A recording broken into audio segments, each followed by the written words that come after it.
Welcome to Idle Red Hands Weekly. I'm Jeremy. I'm Chris.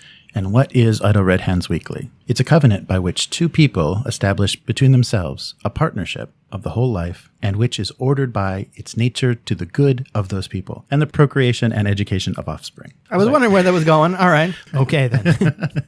Sorry. Is that what we've entered into here? So that's actually just the Catholic sacrament of marriage. Okay. I was thinking Idle Red Hands is a document of a pre-marriage group of expat gamers that all got married and all had kids roughly around the same time and then just stopped doing a podcast. Yeah, it is. I was, the last one to get married, and me saying, I can't do this because I have to plan for a wedding is when the first version ended. Huh. Yeah. So I think that's pretty funny. So if you want to go back and listen to these happy, carefree men who had lots of time to play games. Yeah. Right. A group of individuals that suddenly ran out of time. Yeah, so I think that's a challenge that people have to balance. And have you ever had that experience? Have you ever been, I think Jamie and Andrew were the only married couple that I've ever played with. Yeah. Have you had that experience of somebody playing at the table with a girlfriend or boyfriend and there being like relationship tension in the session or anything? I have not. I've heard horror stories. It kind of strikes me, generalization here, it kind of strikes me as working with your partner or spouse or girlfriend that I've heard other people doing, where my feeling is, it sounds terrible, but I don't want to see you all day, every day. Mm-hmm. Or not that I don't want to see you all day, every day, but I think it's important to have hobbies apart from, I guess was kind of lucky because real early in my relationship, both of us were like, yeah, okay, that's both of how we feel. So, you have your stuff, I have mine, and we kind of meet in the middle on certain things. Mm-hmm. So yeah, I never had that experience. Like my wife, or even early on, expressed interest in knowing what I was doing, and she didn't know anything about role-playing games. It was always it wasn't a challenge, but there was kind of how to explain it to her, even with using the language barrier. And she knows what they are now, but I guess similar to what Lila said before, or I think even Alan, sometimes coming home after game night early on, she's like, oh, did you win? I'm like, well, okay, it's not that kind of game. Right. You win by having fun. So yes, I won, but everyone is. Yeah. She knows what it is now. And she's often kind of said like, oh, well, why don't you have audiences? And I'm like, well,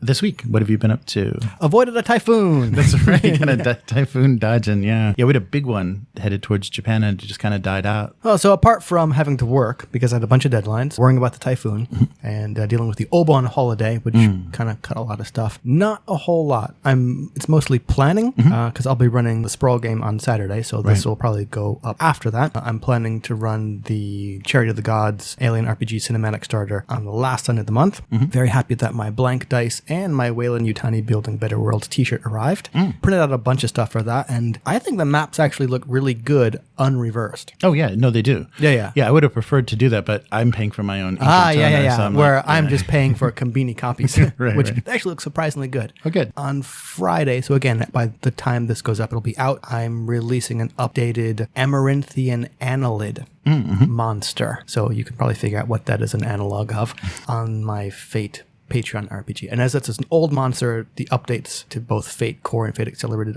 they're not behind a paywall. And you also don't have to wait until the next month for them to go public. They just kind of go up. Since I've already released them, the original Purple Worm got released 2 years ago. August's Patreon rewards are going to be, as I mentioned before, the Spider Elves, kind of version of Drow. And those will be public in September. Nice. So not a lot of gaming stuff yet, but a lot of preparation for it. I saw you painted the symbols on your dice. Yes. Those look good.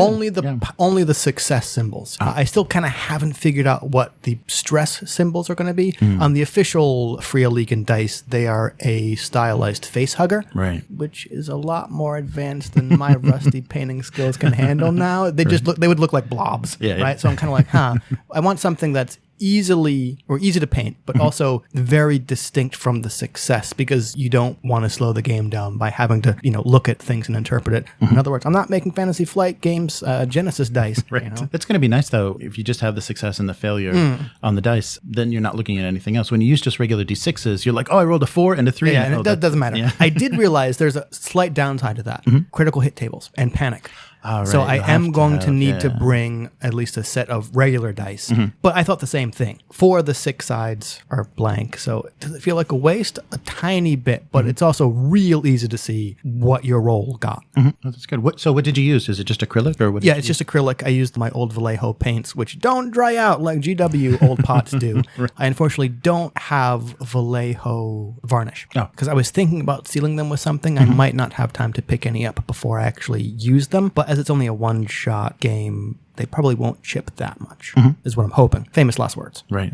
Well, great. Well, yeah, I can't wait to hear about that session. Yeah, that'll be... Maybe everybody will live, or everyone will die within like the first 5 minutes. We're like, okay, here's your new characters, I guess. Yeah, I wasn't using the injury table for the xenomorph, so I think it would have been a lot more deadly had I been doing that, because they don't just end. They There's a chance that they they just keep coming at you, or at least get one more one more swing. Yeah. Now that I'm reading it again, because I didn't read it while we were playing, because I didn't want any spoilers. That module is incredibly dangerous. And there's like lots of different ways to die, and there's also like a lot of stuff you can throw at the player characters. And I'm kind of wondering how much I should do or how deadly I should make it, especially since we will only be playing for about 4 hours, as opposed to like the 4 2-hour sessions we did. I mean, I don't want anyone to die within like the first half hour and then have to kind of sit there doing nothing. But I think at the beginning I'm going to say, okay, look, this is pretty dangerous. Your options are to either pick up another character when we kind of get there, or maybe just sit it out if that's what you want to do. And one thing we talked about in the review was the PvP.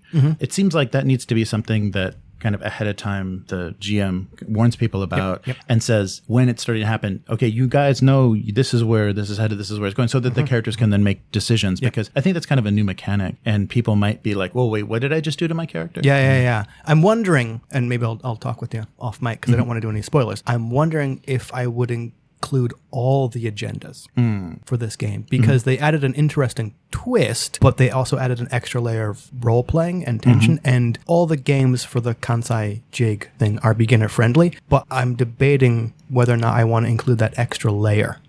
I don't know. I'll report back after we played. I'm not saying they can't handle it. I just don't know if I want to add that extra layer of stuff that's going on in the game. How about yourself? Well, for me, because I was kind of stuck in the house for a couple of days over the holiday, I got, with the contrast paints, I got rolling. And the Militarum Green is a nice green for orc. Oh, okay. Yeah, so I just did my 10 Gretchin set, and those are kind of old sculpts, but they're so charming and funny. Yeah, they're holding giant oversized pistols and, waving grenades over their heads. They're old sculpts, but they've got a lot of personality. So the contrast paints are interesting. Okay. I don't know. There's a couple of them that are amazing. There's one called Snakebite Leather. That is old school color. Yeah, that's a solution to all of that little leather strapping that you have to do, because contrast paints really love little grooves and things that are wrapped, and it kind of gets into the... arm wraps and stuff like that. Yeah, so it really gives you a nice variation of dark to light. And so the Gretchin are really bandaged up and wrapped up, and they've got a lot except in leather. Right. So that worked really well. But some of the other paints I just wasn't amazed by. The green is a perfect green. It's the kind of green that I was thinking about. They have like an orc flesh, but it's that bright green, real bright cartoony green. And I like the little more muted organic kind of fungus looking. Because that's what they are. Is that what they are now in the kind of the reversioned one? I think so. I think they kept that still, because they, they're asexual reproduction, and they're just kind of... I think they just didn't want to write female orcs. Except they exist. Blood Bowl cheerleaders. Oh, right. That's right. Actually, now that I'm thinking about it, I still want to do tangent. I would love to do a Blood Bowl League, because that's a fun game, and it's a fairly small number of models. Right. After doing that, everyone knows I would play the Dark Elf team with it would be only witch models, and that's all it would be. If I did do an orc team, you'd want to do male cheerleaders, because that's all that exists. Really, I mean, none of these that's true. Weird female looking orcs, just what are those cheerleaders? All right. They just have to be big, muscly. The paints themselves, though, they still behave kind of like a wash. They're not as slop it on and forget it as they're kind of promoting, which I think is a little dangerous for beginners. Okay. Because it's like a wash or the shade, I think they call them shades, where you have to kind of chase around and not let it pool too heavily, because it gets real dark and real heavy in certain areas. So you do have to be careful at how much you're putting on and where it's settling, and kind of what gravity is doing to it. But it gets in certain colors, it gives you really nice effects. Do you mix it with water a little bit, like a couple drops? No, I didn't. I just went straight. Well, yeah, okay. Yeah, straight sort from of the control pot. to see what it does. And I was, because I wasn't sure how water was going to affect how the pigment was going to move and everything. Because a lot of the times with, especially the lighter colors, whites and yellows with GW, water is just it just ruins it. You have. Sorry, did you say GW water? Because I would not put it above GW to sell water for their paint. No, to put water in GW paints. In the Citadel paints, with the lighter colors especially, water is really bad. You should use the acrylic medium. Okay, They're Lamia medium. Yeah, you should use something. Of course you should. Yeah, because the pigment it freaks out with water, and also the metallics too. The metallics don't do well. Yeah. The flesh color was pretty good. I got like the Dark Oath flesh that I tried. Dark Oath. Wow. Yeah.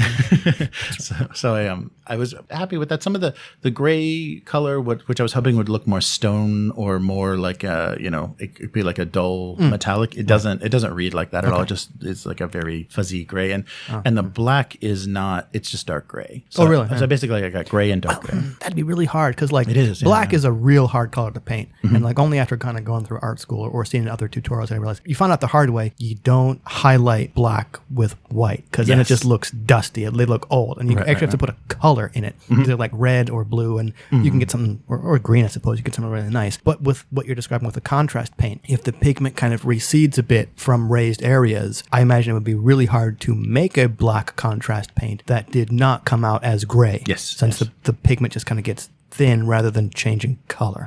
Yeah, so you get a dark gray with black. So I think it would work for Space Wolves or something. Yeah, something that like it's not that gray, is it? Yeah, it's pretty gray. Yeah, really, it's like we're like close to Space Wolf gray. Yeah, I'm surprised. Wow. Yeah, okay. I was surprised how not black it was. But the thing that I was surprised by, a lot of people were talking about how shiny it was, and I guess they were doing like multiple coats of it, and it does get pretty shiny. And I didn't have that problem because I don't like multiple coats. Having to deal with that and then dulling it down with a wash to kind of take that shine off of it. What about like a matte varnish spray afterwards? Oh yeah. No, that would work well, but I didn't notice a shininess to it, so I was happy with that because I didn't do any washing on. It was almost all contrast paints and just a few metallics with the Gretchin, and they look great. So I'll put some photos of those on the Instagram so you can kind of see those results. It was years ago, and I've sold my entire War Machine collection now, but I was really happy with one Scorn Basilisk model I painted. And that's when I found out, okay, if you use like the matte varnish, but then going back over it with like a gloss varnish for all like the gems and stuff on like harnesses and metal, I'm like, wow, that looks really good. And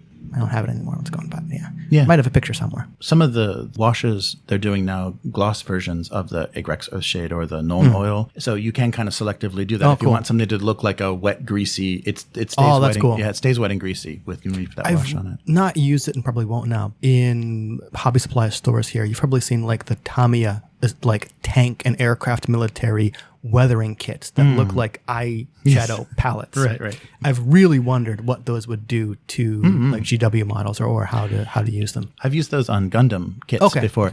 And yeah, they do really nice crusty, dusty stuff, and you can get nice gradation. So, you can do desert dust from the feet up and kind of fade it and kind of hit, the edges of everything. Yeah, they work pretty well, but it's kind of like working with ground pastel or something. Yeah. You have to coat it because you can literally just wipe it off. Yeah, and some of the techniques I've seen, like using colored pencil to do some like edging and stuff, you have to seal that, or because that stuff will come off.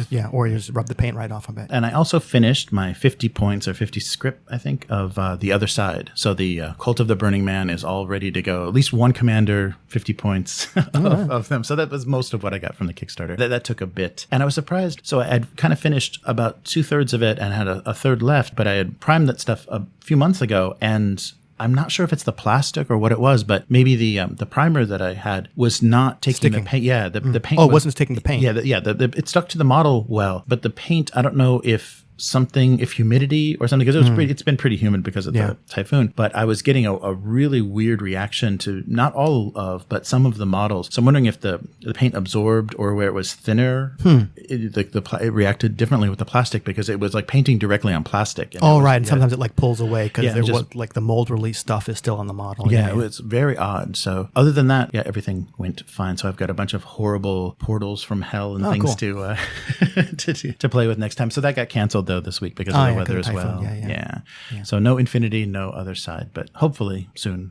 And so for a future topic, kind of back to the introduction, how do you protect or rescue your tabletop hobby from marriage and kids, and where do you find the time? Short answer, you don't. I think there's probably a lot of people listening that be like, that interests me not at all, that topic. But someday, I'm telling you, someday that may be a thing. Maybe not for everybody, but you'll lose like people that were kind of holding the group together, or real nice key players. Like, the person was always the magic user, always the dwarf. They're just gone. Yeah, well, that's just something you got to deal with, I guess, or hash out on the relationship side. Much like you're not supposed to use mechanics to fix a personality problem. Don't use mechanics to fix a relationship problem, I guess. Yeah, that's a good point. And if you can just kind of negotiate that this is my night and you have a night or whatever, then I think that works. The kind of nerd poker strategy. Yeah. I found that really easy. Like modern day, and people have suggested online stuff to increase the amount of time I can get out. And I'm like, I'm sure that works for some people. For me, that doesn't work. With like a tiny Japanese apartment and like a toddler. And once my kid goes to bed, that's it. You kind of got to be quiet. And it's also kind of uncomfortable. My wife has been like really good about when I have to do like freelance stuff or like playing other online games with the group before that fell off. Understanding that I've kind of like blocked this time out. She never made me feel uncomfortable, but I kind of felt uncomfortable sitting there knowing that there's other stuff that I could be doing or that maybe I should be doing or could help out with. Right. Where it's a lot easier for me now to just be out of the house.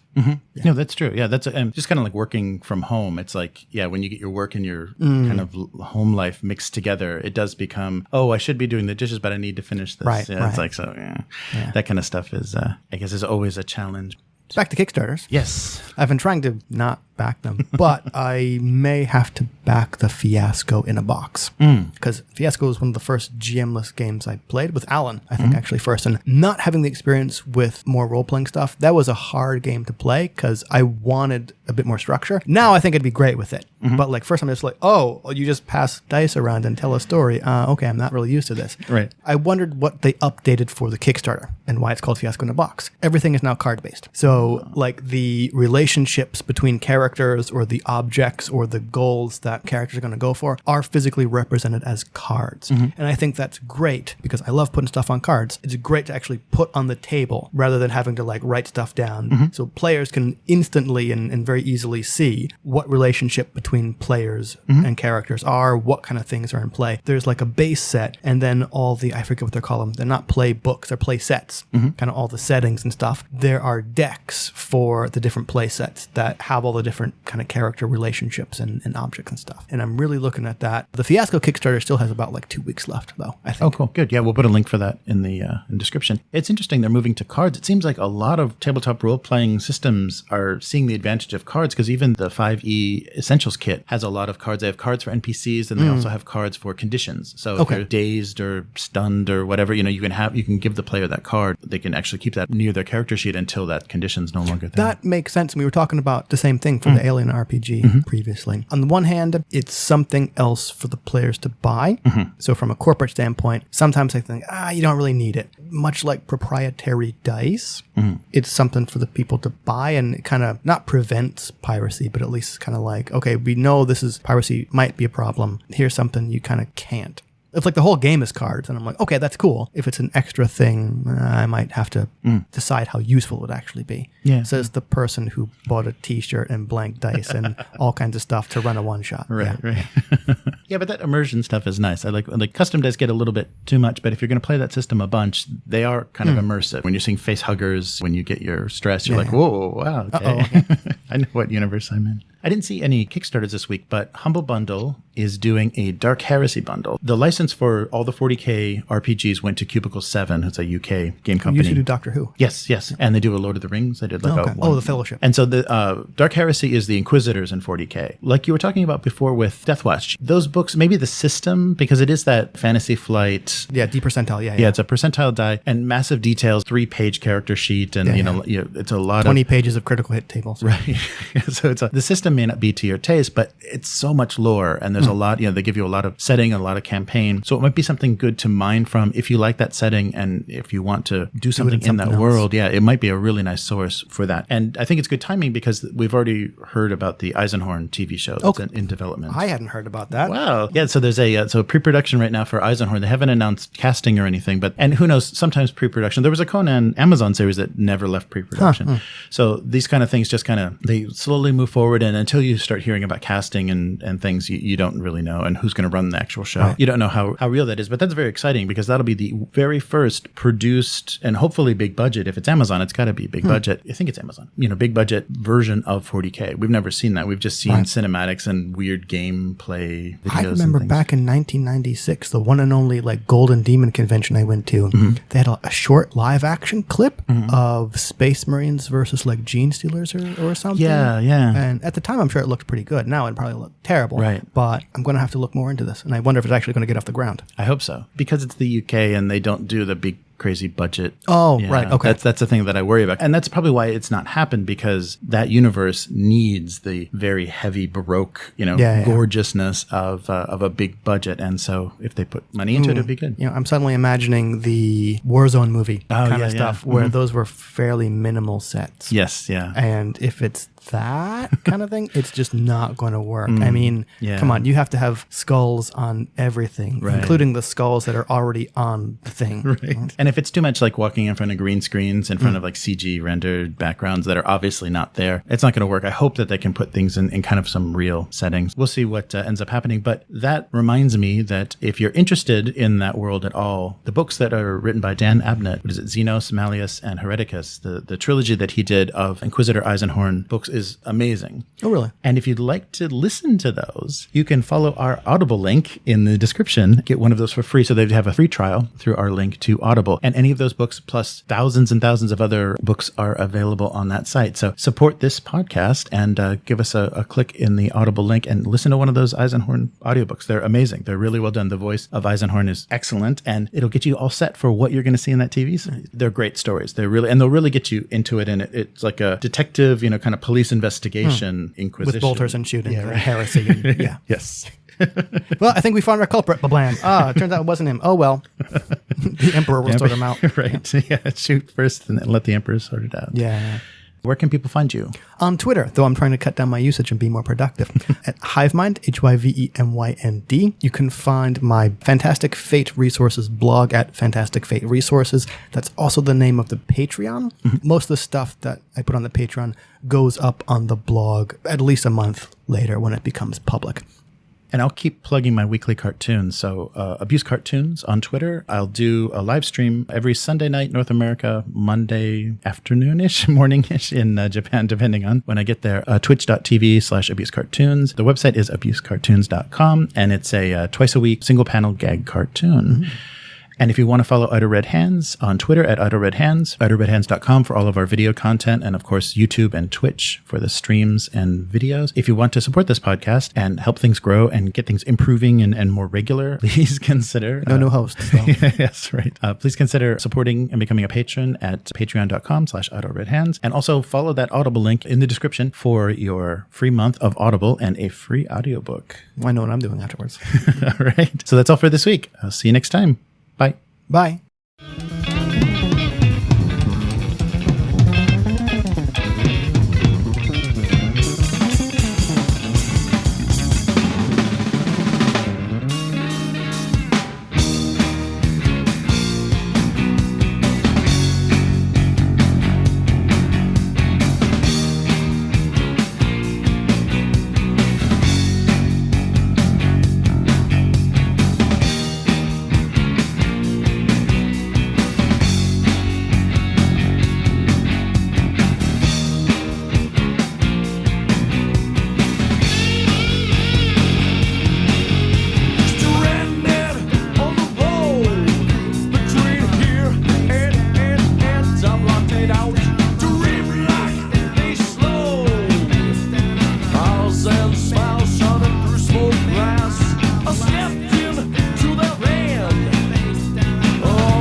On and on.